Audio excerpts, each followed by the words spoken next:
What's up, Rebels? You may or may not know, depending on, how long you've been watching these stupid videos, that a couple months back, I went against my better judgment and I did something I've been thinking about doing for a long time.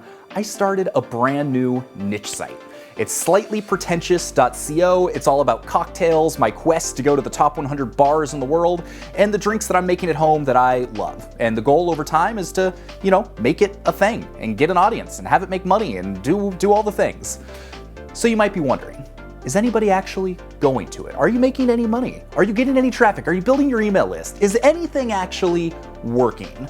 Well, if you watch this video, that's exactly what I'm going to tell you about. I'm going to tell you about the content we've been creating. I'm going to tell you about the traffic, and I'm going to tell you if it's actually made any money or not. So if you're interested in learning about the beginnings of a niche site from scratch, how it's been going for the first, 3 months or so, then you're going to want to stay tuned to today's video. So let's stop wasting your time. Roll the intro right now.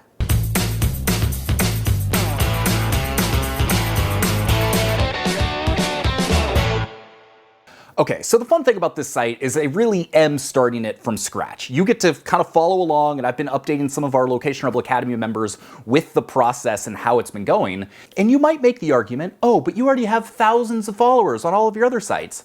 That may be true, but just to enlighten you a little bit of how much my current audience does not care about cocktails, I sent out my newsletter this past week, and I included a link to the new site.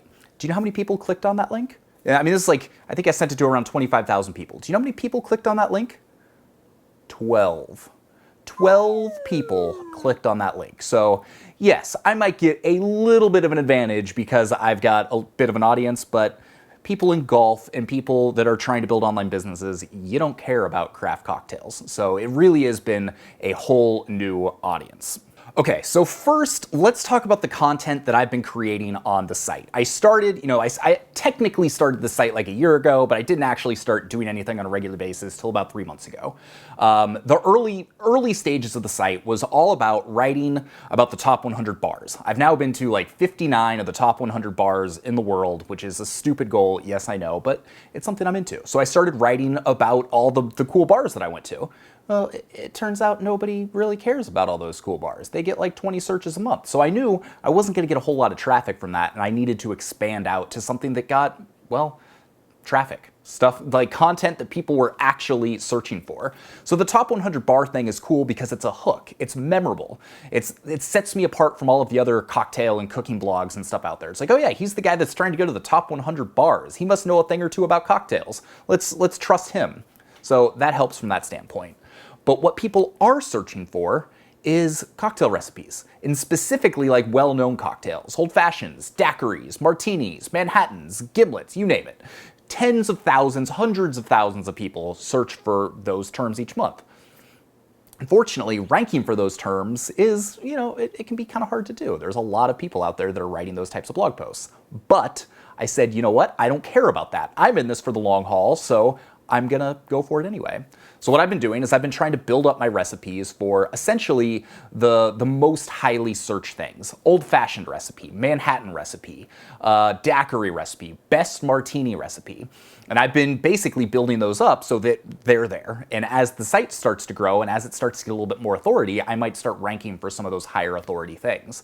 And what I found is I'm already starting to rank for some of these terms. I'm not on the first page for many things, but I think for best martini recipe, I'm on the second or third page. I'm starting to get a few people a day coming in for that specific keyword. So the strategy is slowly starting to pay off. But that's not all I've been doing. I've expanded this a little bit to kind of do a more hub and spoke type effort. So let's say how to make an old-fashioned or old-fashioned recipe is the highest traffic search term around that. So I've got my post, how to make an old-fashioned that doesn't suck. So I've also got spoke posts that are related to that. Mezcal old-fashioned, peach old-fashioned, rum old-fashioned. So Google might look at that and be like, man, this guy, he's got a lot of content on old-fashions. He probably knows a lot about old fashions. We should show his stuff when people are searching for that.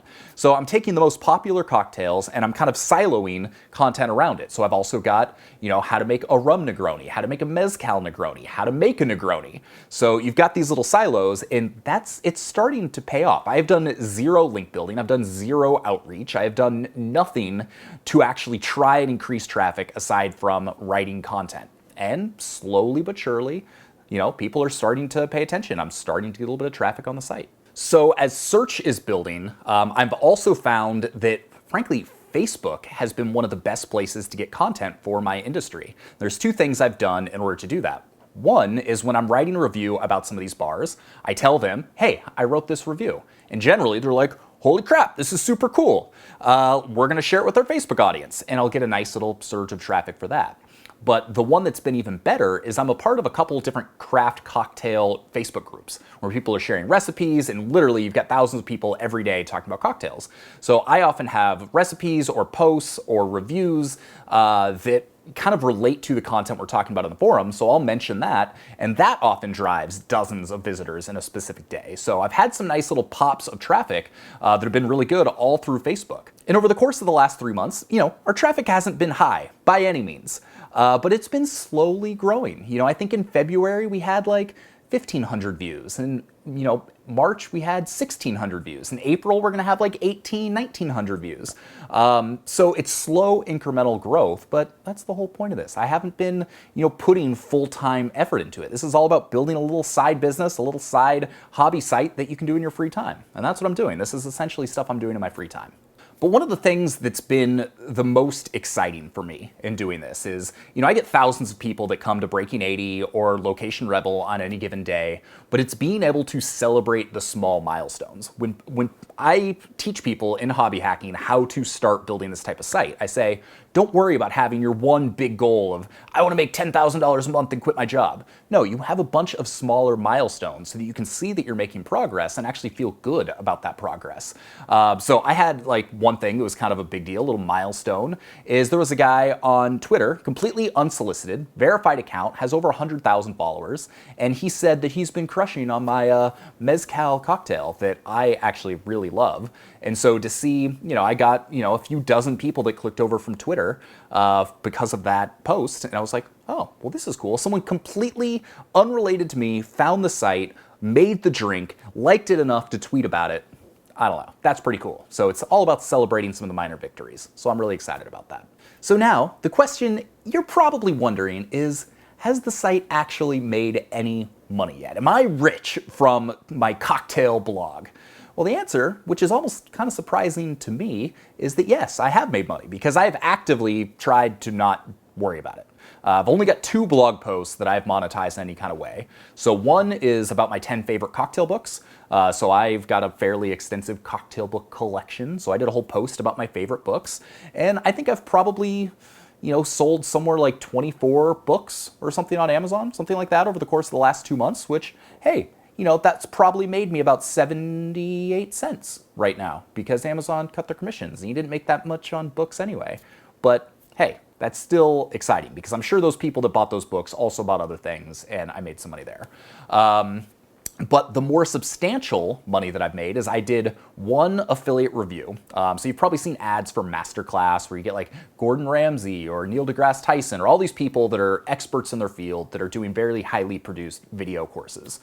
So there's one on mixology. And so I bought the course and I went through it. I made some of the cocktails and I did a review. And lo and behold, when I put my affiliate links in there, I'm now ranking pretty well, like number 1 and number 2 for a lot of the search terms around mixology masterclass. So somebody searched for it, read the review, bought the product, and I have made $95 in commissions from that. So you can say over the course of the last 2 months, I've probably made somewhere just over $100 from the site, which is absolutely nothing. But considering it's only been, 5 hours of work a week, maybe, over the course of a couple months to make my first $100, I feel pretty stoked about that. And my rankings are improving every single week. So to see that growth, I know that there's going to be more opportunities when I do try and leverage the monetization later on. So there you go, 3 months in from my official launch of Slightly Pretentious, that's how we're doing. The site's slowly growing, it's slowly starting to rank, it's slowly starting to make some money, and that's what I always tell people. That's why I say freelance writing is the best way to start if you want to actually make money quickly. Because niche sites, you're probably not gonna make money quickly. you're gonna make money over a long period of time. But that's cool because I enjoy it. It's kind of cathartic to me. I don't think of it as work. And so I'm just building an asset for myself over time. So if you've got a hobby, if you've got something that you're passionate about or something you've always wanted to start a business around, I highly encourage you to do it. Don't worry about making any money for the first year. Just write the blog post that you want to write. My friend Matt Giovanisi, in a video last month we did when we were in Vail, Colorado together before this whole quarantine thing, he even said, he's like, I don't think you need to build links. Just focus on content and Google is smart enough to find you. And that's essentially what I found is I don't know that I've got a single link from anybody other than like Location Rebel, and Google is finding me and starting to rank me for all of these terms. So that's pretty exciting as far as I'm concerned. But if you want to build your own niche site, we've got a whole course, Hobby Hacking. It comes with the ultimate version of Location Rebel Academy. But if you want to get going this weekend, right now, this week, whenever, we've got a free niche site guide. So click the link below, make sure to go check that out. And with that, I'm Sean Ogle. I'm the founder of Location Rebel, where we help you build small businesses that allow you to spend more time doing the stuff you love in life. If you're trying to figure out what to do right now, I highly suggest you go check out this playlist right here. It's just 3 videos. It's going to help you figure out what the best type of business is for you if you want to build an online thing. So go check that out, watch those 3 videos, and you're going to have a lot more clarity about what to do. So stay tuned for the next update about my new niche site project. And if you want to start something for yourself, hit me up. I'll do everything I can to help. Sean at locationrebel.com. We'll see you on the next video. Peace. That was stupid. I'll try not to do that again.